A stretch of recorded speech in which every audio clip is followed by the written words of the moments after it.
जय हिंद दोस्तों। आज की इस वीडियो में हम पंचलाइट कहानी की कथा वस्तु सारांश को एकदम सरल भाषा में कवर करने वाले हैं, क्योंकि ये बोर्ड एग्जाम के लिए ना बहुत ज़्यादा इंपॉर्टेंट है और थोड़ा भी टाइम नहीं बचा है।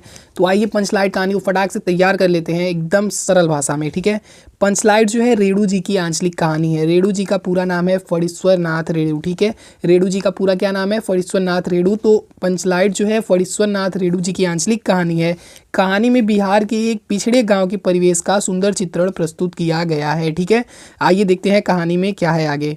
महतो टोली में अशिक्षित लोग हैं। ठीक है, इस कहानी में एक टोली का नाम है जिसका नाम है महतो। ठीक है, जिसका क्या नाम है? महतो। महतो टोली में अशिक्षित लोग हैं। उन्होंने रामनवमी के मेले में एक पेट्रोमैक्स खरीदा है जिसे वे लोग पंचलाइट कहते हैं। ठीक है, पंचलाइट कहते हैं।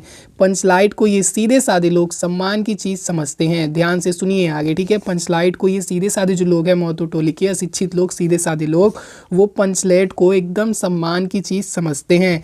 ठीक है, पंचलाइट को देखने के लिए गांव के सभी लोग इकट्ठा हो जाते हैं। ठीक है, इकट्ठा हो जाते हैं। सरदार अपनी पत्नी को आदेश देता है कि शुभ कार्य करने से पहले पूजा पाठ की व्यवस्था कर ले। ठीक है, सरदार अपनी पत्नी को आदेश देता है कि शुभ कार्य करने से पहले पूजा पाठ की व्यवस्था कर ले। ठीक है, सभी उत्साहित हैं परंतु समस्या उठती है कि, ठीक है, सभी उत्साहित है परंतु समस्या उठती है कि, क्या समस्या उठती है? क्या समस्या उठती है कि पंचलाइट जलाएगा कौन? ठीक है, सभी लोग उत्साहित होते हैं लेकिन फिर एक प्रॉब्लम आ जाता है कि भैया पंचलाइट जलाएगा कौन, क्योंकि जो सीधे साधे लोग हैं ना महतो टोली के, वो लोग पेट्रोमैक्स यानी कि पंचलाइट जलाना भी नहीं जानते हैं। ठीक है, तो ये कहानी का सीन 1 है। ठीक है, ये कहानी का सीन 1 है। अब आइए कहानी का सीन 2 देख लेते हैं। इस कहानी का सीन 2 देख लेते हैं फटाक से।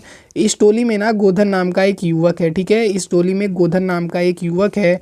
वह गांव की मुनरी नामक एक युवती से प्रेम करता है। ठीक है, वह गांव की मुनरी नामक एक युवती से प्रेम करता है। दोस्तों हम बार बार इसलिए रिपीट करके पढ़ते हैं ना ताकि आपको याद हो जाए सुन सुन के। ठीक है दोस्तों, सुनने से पता है क्या इफेक्ट पड़ता है?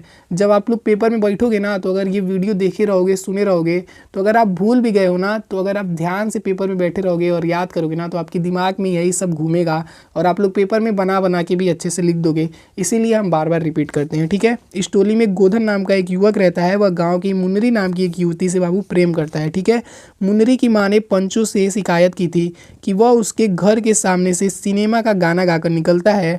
इस कारण पंचों ने उसे जाति से निकाल रखा है। ठीक है, पंचों ने उसे अपने गांव से, जाति से, बिरादरी से निकाल रखा है। ठीक है, अब चलिए आगे देखते हैं कहानी में क्या है। मुनरी को पता है कि गोधन पंचलाइट जला सकता है। ठीक है, मुनरी को पता है कि गोधन पंचलाइट जला सकता है। मुनरी वही लड़की होती है जो गोधन से प्यार करती है। ठीक है, तो उसको पता है कि गोधन जो है वो पंचलाइट को जला सकता है। वह इस बात को चतुराई से पंचों तक पहुंचा देती है। वह इस बात को ना एकदम चतुराई से पंचों तक पहुंचा देती है। पंच गोधन को पुनः जाति में वापस ले लेते हैं। ठीक है, गोधन को पुनः जाति में वापस ले लेते हैं, क्योंकि गोधन को जाति से, बिरादरी से, गांव से निकाल दिया जाता है। क्यों निकाल दिया जाता है? क्योंकि भैया जो मुनरी की माँ है ना, वो शिकायत कर देती है पंचों से कि ये गोधन जो है हमारे घर के सामने से सिनेमा का गाना गा के जाता है, यानी कि हमारी लड़की को छेड़ते हुए जाता है। ठीक है, इसीलिए गोधन को गाँव से, बिरादरी से निकाल दिया गया था। लेकिन जब पंचलाइट जलाने की टाइम आता है ना, ये पता होता है पंचों को कि पंचलाइट को सिर्फ गोधन ही जला सकता है, तो उसको जाति में वापस ले लेते हैं। गोधन पंचलाइट जला देता है।